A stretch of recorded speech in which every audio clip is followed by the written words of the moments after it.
일본사에 진입을 했습니다. 상당히 많은 내용들을 일본사에서 다루는데 사실 일본사가 그렇게 동양사에서 메인이 아니다 보니까 한 몇백 년 분량을 거의 한 단원에 집어넣었어요. 그래서 할 말들도 되게 많습니다. 하지만 정리를 하자면은 쉽게 말해서 무사가 우리가 알고 있는 사무라이가 어떻게 형성되었고 그들이 일본 역사에서 어떻게 권력을 잡았는지 그거를 중점적으로 보면은 이야기가 조금 더 쉬워지지 않을까라는 생각을 합니다. 메인 화면에 있는 이 세 사람은 되게 유명한 일본의 유명한 전국시대 삼거리라 불리는 사람이에요. 아마 가운데 있는 사람은 우리가 너무나도 잘 알고 있는 도요토미 히데요시고 그 오른쪽에 있는 사람이 에도 막부를 세운 도쿠가와 이에야스, 왼쪽에 있는 사람은 여러분들이 잘 들어보진 못했겠지만 이제 옛날 도요토미 히데요시의 주군이었던 오다 노부나가라는 사람입니다. 거의 전국 시대를 거의 98%까지 통일했다가 마지막에 삐끗해가지고 배신자한테 배신당해서 죽게 되는 그런 비운의 인물인데요. 그래서 우리나라에는 이제 도요토미 히데요시가 되게 많이 알려져 있지만 사실 거의 대부분이 한 거는 오다가 거의 다 했다고 보시면 돼요. 그래서 본격적으로 이제 시작하도록 하겠습니다. 목표 확인하고 넘어가도록 하겠습니다. 잠깐 우리나라 역사를 좀 알아보고 가도록 하겠습니다. 신라에서 해공왕이 죽고 난 이후에 하대로 진입하게 되면은 이제 신라가 지방 통제를 거의 못한다고 보시면 돼요. 그런 상황에서 호족이 등장해서 궁예가 철원 지역에 후고구려를 세웠고요. 견훤이 이제 전주에서 후백제를 세우게 됩니다. 궁예는 여러분께서 너무나 잘 알고 있는 뭐 관신법 되게 유명하죠. 실제로 그렇게 해서 상당히 수많은 사람들을 죽이기로 했지만은 되게 민심을 초반에는 되게 잘 얻었다가 마지막에 실수를 했던 군주로 전 기억에 남습니다. 발해는 위에서 아직까지 잘 살아있지만 한 920년대쯤에 거란에서 문을 닫게 돼요. 그거를 이제 왕건의 고려가 흡수하게 되고요. 이제 후백제가 이제 왕위 계승 문제로 인해서 견훤이 도망쳐 오게 되고 왕건이 그를 받아주고 신라가 항복하고 마지막에는 후백제가 이제 마지막 고려와 전투를 통해서 결국 나라를 들어바치면서 후삼국은 고려로 통일되게 됩니다. 그러면서 대외적인 관점에서 봤을 때는 이제 거란족, 그 다음에 여진족, 그 다음에 몽골과의 그런 상당히 긴 항쟁기를 거쳐요. 거기에 대한 이야기들은 사망의 때 가서 자세하게 다룰 거니까 그때 가서 재미있게 봐주시면 좋겠습니다. 그 이후에 이제 원나라 간섭기 때 등장했던 신흥 4대부 그리고 신흥 무인 세력들이 힘을 합쳐서 만들어진 나라가 바로 조선이죠. 그 신흥 무인 세력의 대표주자였던 이성계가 조선을 건국했고요. 그 다음에 그와 함께 했던 어떻게 보면은 이성계와 같이 했던 영혼의 짝꿍 바로 정도전. 그 사람은 성리학을 통치 이념으로서 하고자 했습니다. 그래서 이 조선은 성리학이 통치 이념으로 완벽하게 정립이 되게 돼요.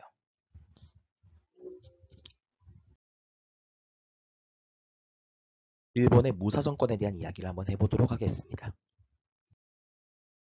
무사, 우리가 알고 있는 사무라이는 어떻게 보면은 귀족 처음부터 금수저냐 라고 물어본다면 저는 노라고 대답할 겁니다. 왜냐면은 해안 수기 지방의 호족들 그리고 사원들이 장원이라는 걸 되게 확대를 해요. 장원. 쉽게 말하면은 자신만의 농장, 거대 농장을 확대했다라고 보시면 됩니다. 그런데 문제는 그렇게 넓어진 땅을 다른 귀족들도 이제 뭡니까? 노린단 말이에요.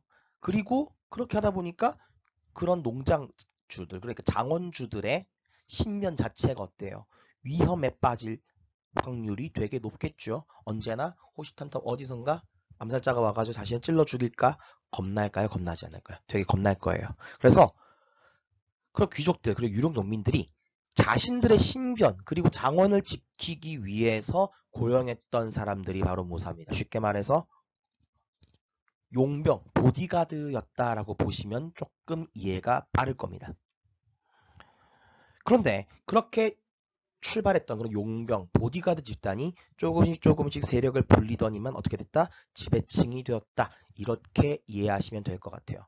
더 나아가서는 아예 일본의 정치를 쥐락펴락하는 그런 중심 세력으로 우뚝 서게 되더라 라고 이해하시면 좋겠습니다. 그러면은 이제 군사 정권이 어떻게 만들어지는지 보도록 할게요. 최초의 군사 정권 막부라고 합니다. 일본에서는 막부라고 해요. 여러분 오른쪽에 보시는 미나모토노 요리토모라는 사람에 의해서 가마쿠라 막부가 만들어집니다. 천황을 이제 허수아비처럼 만들어 놓고 자기가 모든 실권을 쥐게 돼요.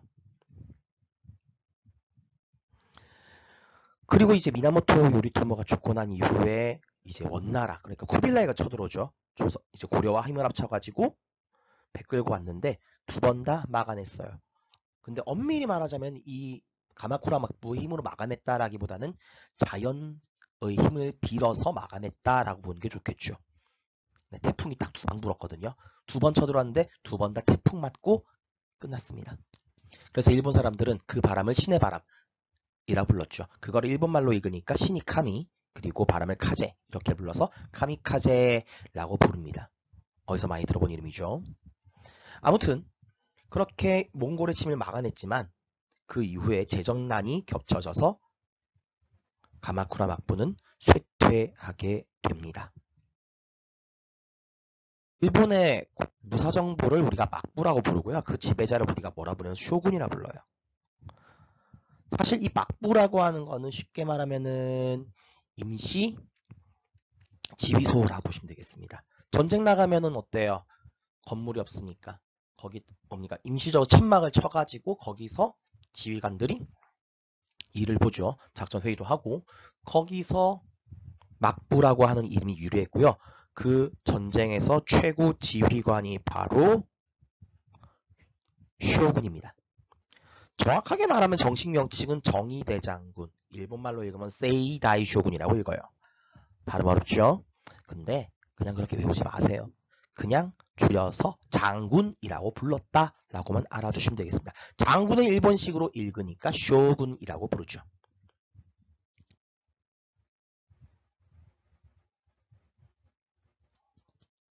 그 이후에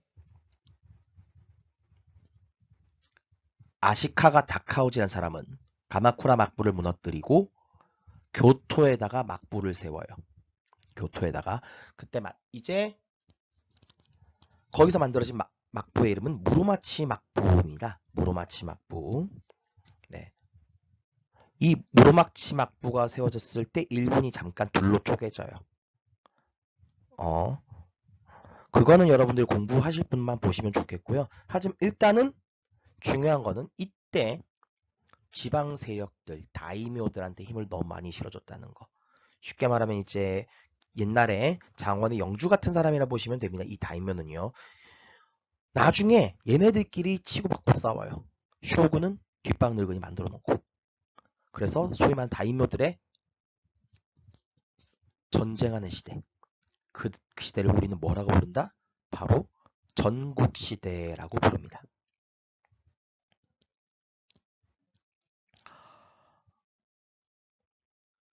상당히 수많은 피 튀긴 전투가 많이 벌어졌던 시기예요. 일본 애니메이션 좋아하시는 친구들은 아마 이누야샤라고 하는 애니메이션 보셨을 건데, 네, 그때 네, 그 이누야샤의 활동 시대가 네, 바로 이 전국 시대였습니다. 물론 아시죠? 현실과 만화는 구분하시라는 거. 아무튼 그 당시에 유명했던 다이묘가 바로 이 오다 노부나가입니다. 통일전쟁을 통해서 이제 무로마치 막부를 멸망시켰고 대부분의 땅들을 다이묘들을 자신의 발 밑에 꿀렸어요. 이 아저씨의 되게 특기가 뭐였냐면은 조총부대. 네, 조총부대를 상당히 다수 운용해가지고 이제 수많은 다이묘들을 무찔렀다는 사실. 네, 물론 이제 뭐 3단계 열을 줄 세워가지고 그것대로 쏘겠다. 요게 이제 상당히 정설로 굳어져 있지만 아직까지 요게는 논란이 좀 있습니다만 그런 것들을 개발했던 사람이 뭐 오다 노부나가라는 이야기도 있어요. 하지만 결국 이제 이 오다 노부나가가 결국 배신자한테 배신을 당해서 죽게 됩니다. 그 이후에 그 유지를 이어받고 그 죽음의 복수를 하겠다라고 등장한 사람이 있었으니 바로 우리가 알고 있는 이 도요토미 히데요시였어요. 결국 나머지 정리를 끝낸 것은 바로 도요토미 히데요시였습니다. 전국 시대를 통일했는데요. 문제는 이제 그렇게 전국 시대를 통일한 이 도요토미 히데요시, 야욕이 되게 많은 사람이었습니다. 그리고 자신들의 부하들한테도 땅 나눠줘야 되는데 땅이 모자라더라. 그럼 어떻게 하자? 남의 땅 뺏어서 주자. 네. 바로 우리나라도 먹고 나중에 더 나아가서 저기 명나라도 먹자. 그렇게 하기 위해서 일으켰던 전쟁, 바로 우리가 알고 있는 임진왜란입니다. 임진왜란 그렇게 잘 하다가 이순신한테 불이익을 맞고, 네, 잠깐 휴전 들어갔다 다시 전쟁이 일어나는 게 정유재란이었죠. 네, 그렇게 전쟁의 주범, 그런 도요토미 히데요시가 결국 전쟁한 지 7년 만에 죽고 말아요. 그런데 이제 늦둥이를 낳아버린 바람에 그런 권력 승계가 제대로 이루어지지 못합니다. 그 상황에서 권력을 잡은 사람이 바로 도쿠가와 이에야스죠. 임진왜란이 동아시아에 미친 영향에 대해서 잠깐 살펴보도록 하겠습니다.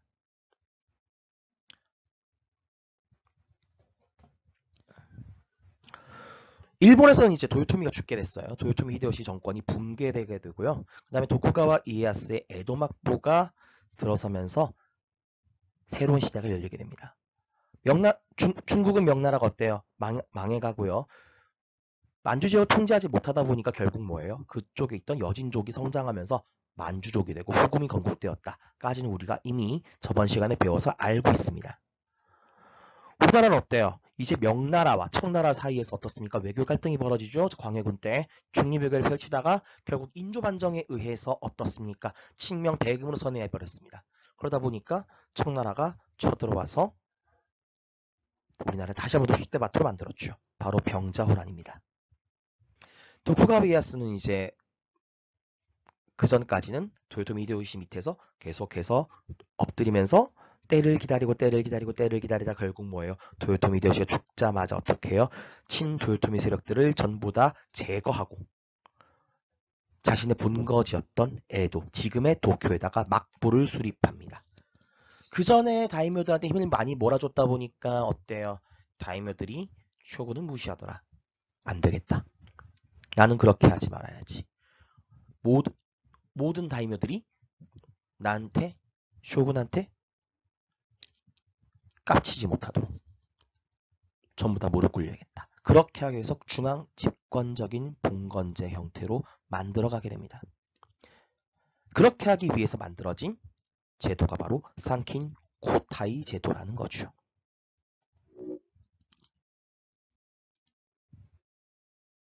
산킨 코타이가 뭐냐면은 에도 막부의 지방 다이묘 통제 정책이라고 알아두시면 됩니다. 일단은 쉽게 말하면은 다이묘의 가족들은 기본적으로 에도의 인질로 잡혀 있어요. 에도의 인질로 잡혀 있는데 이제 그러면서 다이묘들은 1년에 한 번씩은 에도에 와서 머무르게 합니다. 물론 이제 시기마다 좀 다른데요. 초창기는 한 1년 단위로 왔다 갔다를 했대요. 아무튼 일정 기간 동안은 에도에 와서 그리고 나머지 다른 기간 동안은 자기 영지에서 다스리고 그렇게 왔다 갔다 교대로 근무하게 합니다. 이렇게 하는 이유는 뭐냐면 결국 뭐예요? 에도에 인질이 있으니까 어때요? 반항하지 마라. 반항하면 너희 가족 다 죽는다. 이렇게 하는 일종의 인질용. 그다음 두 번째, 이제 왔다 갔다 하게 함으로써 사실 요거 향렬이 이게 3분의 1만 그려진 겁니다. 이거 3배는 더 있다 보셔야 돼요. 아무튼 요렇게 이동해야 되는 비용들, 그 다음에 생활비, 가족 생활비 싹 다 누가 내야 되냐? 다이묘들이 부담해야 됩니다. 그러니까 어때요? 결국 다이묘들이 돈을 직접 쓰게 만들죠. 그 다음에 가족들 인질로 잡아놨죠. 반란 꿈꾸지 마라고 하는 내용이라 보시면 돼요. 그러니까 다이묘들을 힘들게 만들어서 이제 반란을 꿈도 못 꾸게 만드는 게 바로 쌍킹코타이였다라고 이해하시면 되는데요. 그게 무조건 나쁜 것만 있는 게 아니라 다이묘들이 왕복하면서 왔다 갔다 하는 그 길이 어떻게 돼요? 정비가 되겠죠. 그러다 보니까 각 지역 도로망이 정비가 됩니다. 그리고 이제 다이묘들 생활에 필요한 물건들을 공급하는 상인들도 이때 성장하게 돼요. 그래서 이후에 좀 이따가 존인문화 설명할 때 그렇게 연결 지으시면 되겠습니다. 이제 에도 시대의 문화에 대해서 알아볼게요. 이 시기에 발달했던 문화는 조닌 문화라는 게 있어요. 조닌. 조닌이 뭐냐?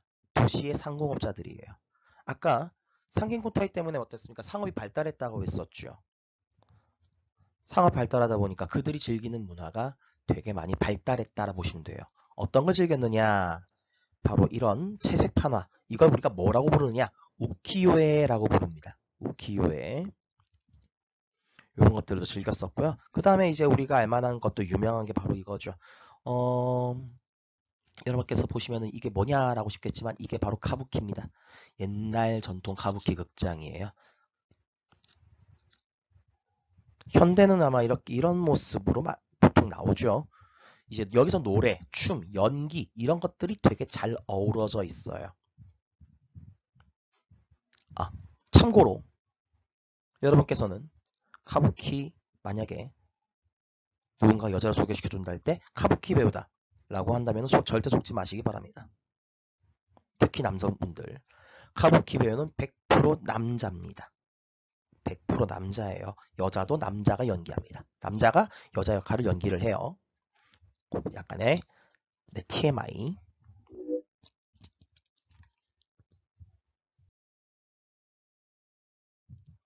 대외 교류를 좀 알아볼 건데 일단 먼저 서양부터 보겠습니다. 서양이랑 교류를 한 때가 언제부터냐? 1543년도 일본 한 16세기 정도부터 본격적으로 일본과 교류를 했어요. 그래서 그때부터 뭘 했느냐? 네, 조총이 들어왔고요. 좀 있다가는 이제 크리스트교가 들어왔어요. 그래서 일본에서 이제 크리스트교가 한때 뭡니까? 되게 성행을 했었는데요. 에도막부 시기 때부터는 아예 막아버립니다. 그런 끼가 약간 도요토미 때도 보이긴 했는데요. 에도막부 때부터 완전히 금지시켜버려요. 무역도 통제하고요. 왜? 만약에 그들이 다이묘들이 서양 세력과 연결해가지고 에도막부에 위협이 된다면 당연히 막아야겠죠. 그걸 방지하기 위해서 크리스트교를 통제하고 무역도 막아버렸습니다. 하지만 이제 교류했던 나라도 있죠. 이제 중국과도 교류를 했고요. 그 다음에 조선. 선생님, 임진왜란 때문에 사이 나쁘지 않나요? 네, 나빴습니다. 그런데 일본도 어때요? 조선과는 교류를 해야 되거든요. 특히 대마도는 조선과 교류 안 하면 죽습니다. 아무튼 그래가지고 이제 그런 부분에 있어서 여러 가지 뭡니까? 사신들이 왔다 갔다 하면서 결국 조선 통신사가 이제 파견이 되게 되죠. 처음에는 이제 그런 포로들 송환 문제 때문에 왔다 갔다 했다가 나중에는 이제 일본의 쇼군이 새롭게 바뀔 때마다 이제 축하 사절로서 보내게 됩니다. 그들을 통해서 이제 여러 가지 되게 많은 문화 교류가 있었다고 해요. 어떻게 보면은 문화 사절단 이렇게 보면은 조금 더 맞지 않을까라고 생각이 됩니다. 그 다음에 서양하고의 문은 완벽하게 닫은 건 아니었어요. 네덜란드하고는 교역을 이어갑니다. 단 조건이 붙어 있어요. 바로 직접 만나는 건 안 된다. 나가사키의 인공섬 데지마라고 하는 곳에서만 너희들이 교역할 수 있다. 자세히 보시면은 여기가 나가사키인데요. 여기 보세요. 여기 바깥쪽에 이렇게 툭 튀어나온 데 있죠. 여기 인공섬을 만든 게 이게 데지마예요. 여기서만 왔다 너희들이 교역할 수 있다라고 한 겁니다. 제한적이나마 교역을 하게끔 허락해줬어요. 그래서 이들을 통해서 이 네덜란드 상인들을 통해서 들어온 학문이 바로 난학입니다. 난학. 왜 난학이냐? 네덜란드로 또 옛날 홀란드라 불렀거든요. 홀란드. 이거를 일본 애들이 한자식으로 볼 때 화란이라 불렀답니다. 그래서 화란학, 줄여서 난학 이렇게 부르게 된 거죠. 그 외에도 18세기에 이제 일본의 고유한 정신을 강조했던 학문이었던 바로 국학이 또 등장하게 되죠. 이 얘기는 아마 109페이지 나왔던 그런 얘기 여러분 기억나시죠? 그러니까 이제 자신들만의 일본만의 그런 오리지널리티가 뭐냐 그런 것들을 탐구하는 게 바로 이제 국학입니다. 오늘 여기까지 하도록 할게요. 모두 수고 많았습니다.